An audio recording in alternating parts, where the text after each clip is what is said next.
Nalaza be mantsy tamin'ity herinandro ity fa voasambotra Irina Rakotomanga sy ny vadiny izay voasambotra tany Toamasina tany. Ka ny pitsipitsy ny mahakasika an'izay ny fakafakena amintsika atao anatin'ity vidéo ity ka manasa antsika rehetra anaraka an'ity vidéo ity hatramin'ny farany. Aza dino ny milaiky ny vidéo antsika ary tsarovy hatrany miabone amin'ny chaîne antsika mba ahafahanareo manaraka tsy tapaka ny vidéo zay lefa nahita isan'andro. Tsy ampendrera moa isika fa avy hatrany tonga de vavany ndao ary.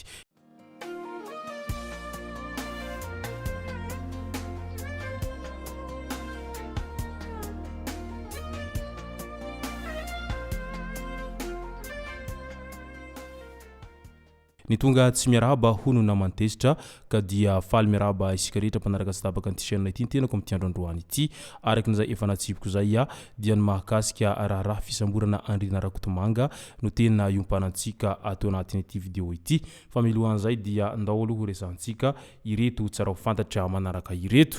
Lac Village Ivato hametrahana mpianatry ny université. Natolotry ny fiadidianan'ny fanavoazana Republikan'i Madagasikara sy ny Ministeran'ny Fanajarinan'ny tany ho an'ny Ministeran'ny Fampianarana ambony sy ny fikarohana ara-tsiansy tamin'ny alalan'ny filohan'ny Université n'Antananarivo tamin'iny herinandro iny ireo trano lehibe ao amin'ny Lac Village Ivato. Mpianatry ny université manodidina ny 700 no apetraka amin'ireo trano ireo raha ny fanazavana hatrany. Araky ny fandaminana ireo mpianatra manomana doktora no homena ny trano satria izy ireny efa manakay Covid fianarana ka mendrika ny toerana tsaratsara kokoa. Ary ihany koa mba tsy hijanonana elao fa hodimbiazan'ireo mpianatra taona manaraka indray. Hisy ny fandaminana manokana momba ny fitanterana hoy ny fanazavana hatrany. Tombony lehibe ho an'ireo mpianatra izany ity trano any amin'ny Lac Village Ivato ity izany satria dia natolotra izy ireo. Tany nobodoin'ny vahiny sy ny olo-tokana haverin'ny fanjakana amin'ny tompony. Efa andalam-pamerenana amin'ny tompony ireo tany izay nobodoin'ny vahiny sy ny olo-tokana manerana nosy ny Ministeran'ny Fanajarinan'ny tany sy ny raharahantany sy amin'izao fotoana izao. Voakasika izany ny eny amin'ny Laniera, ny tanin'ny Sirama, Sekrena, Antsambalahy, Port Berger sy ny maro hafa. Efa nandinika manokana momba ny olan'ireo tany ireo ny fitondrana ankehitriny hoy ny ministra General Wilson René de Roland raha nitondra ny fanazavana mahakasika an'izany rehetra izany. Momba ny Laniera manokana efa nisy ny noty izay navoaka ny ministera tamin'iny herinandro iny mandrara ny fanotofana tany sy ny fanorenana eny an-toerana eny. Midika izany fa hiverina amin'ny tompony avokoa ireo tany rehetra izay nobodoin'ny vahiny sy ireo olo-tokana izay milaza ny tena no nahitahita nandritra ireny fitondrana teo aloha ireny. Universitén'ny Antsirabe hahaleo tena tanteraka amin'ny taona 2024. Tonga nitsidika ny campus universitaire tao Vatofotsy Antsirabe sy teny tsara tanàna ny Ministeran'ny Fampianarana ambony sy ny fikarohana ara-tsiansa profesora Ravolomanantsoa Ndao Hialy Mandavi tamin'iny herinandro iny. Nandritra ny fitsidihana dia nisy ny fampiresahana izay mivantana nataon'ny ministera tamin'ireo mpianatra mikaroka ao vakinankaratra ao sy ireo personnel administratif ary ny solotenan'ireo mpianatra izay nikenona ny tetan'izy ireo. Hanomboka haleo tena tanteraka manomboka ny taona 2024 ity université mpanjakana ao vakinankaratra ity raha nambaran'ny ministra ary tsy yankindoha intsony amin'ny andrenivohitra izany université izany. Tombony lehibe ho andry zareo any vakinankaratra moa izany fa haleovantena tanteraka an'ity université ity mba tsy yankinandoha ny amin'ny any Antananarivo intsony. GNZ Madagascar nilaza fa tsy mahita fanovana sy voelikilika ka manambana ny hidina andalambe.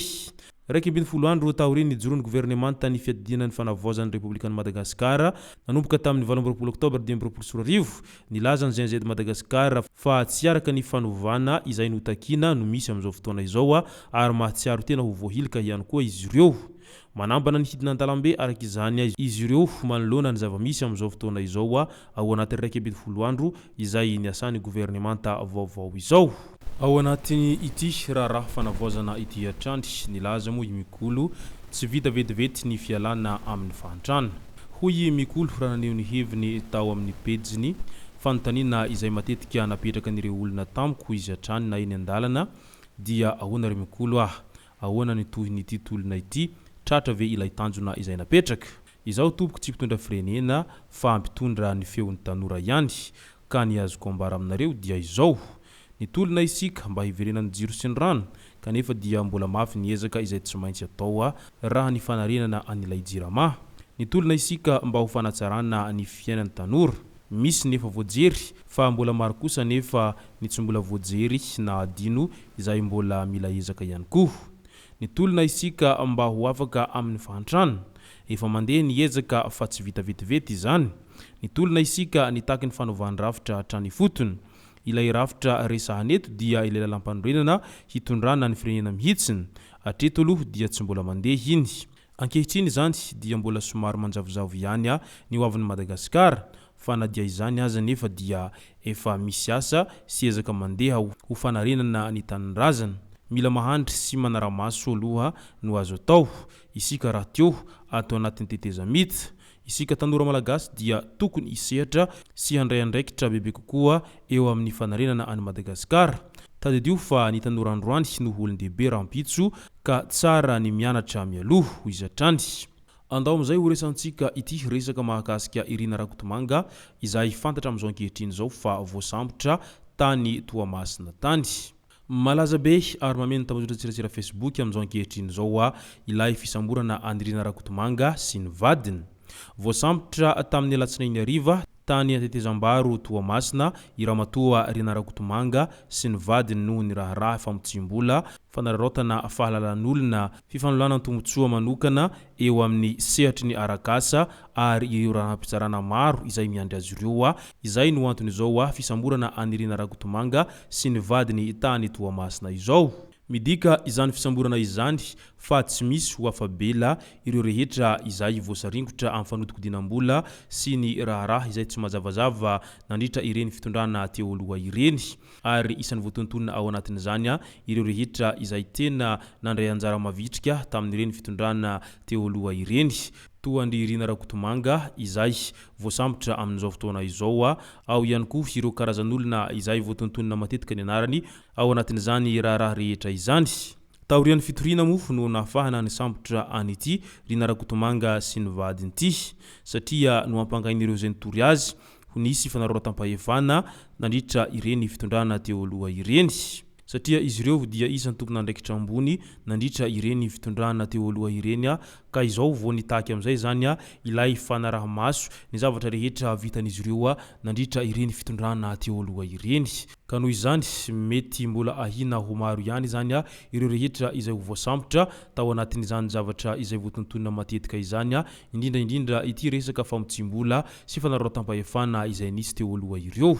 Ka dia andrasantsika eto ara izay mety ho toy n'ity raharaha Irina Rakotomanga ity amin'izao ankehitriny izao. Izay no masaka azona roso tao anatin'ity video ity tomboko lasy tomboko vavy misaotratsika rehetra nanaraka an'ity video ity hatramin'ny farany. Aza dino ny milike ny video antsika ary tsara voatrany miabone amin'ny chaîne antsika mba ahafahanareo manaraka tsy tapaka ny video zay lefa nahito isan'andro.